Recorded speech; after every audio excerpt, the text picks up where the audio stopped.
કચ્છના અબડાસાના વાગોટમાંથી ઝડપાયું બનાવટી લાયસન્સનું કૌભાંડ। એસઓજીએ માહિતીના આધારે બનાવટી હેવી લાયસન્સ સાથે 14 ટ્રક ચાલકની કરી ધરપકડ। મુખ્ય સૂત્રધાર પણ દબોચાયો। સુરતના ખજોદમાં સરકારી જમીન પરના ઝીંગા તળાવ તોડી પડાયા। મજૂરા મામલતદારે કલેક્ટરના આદેશથી ઝીંગા તળાવ તોડી 1 લાખ ચોરસ મીટર જગ્યા કરી ખુલ્લી।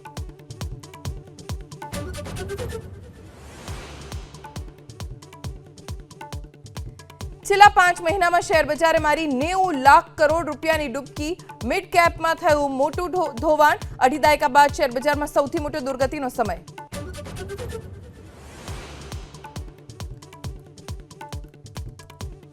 યુક્રેન યુદ્ધ પર ટ્રમ્પ અને ઝેલેન્સ્કી વચ્ચે ઉગ્ર ચર્ચા। યુએસ રાષ્ટ્રપતિએ કહ્યું, તમે અમેરિકાનું કર્યું અપમાન। ઝેલેન્સ્કી વ્હાઇટ હાઉસથી રવાના થતા અટકી ખનીજની ડીલ।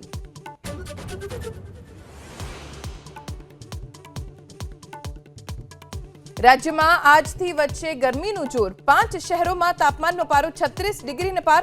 36.7 ડિગ્રી સાથે રાજકોટ રાજ્યનું સૌથી ગરમ શહેર।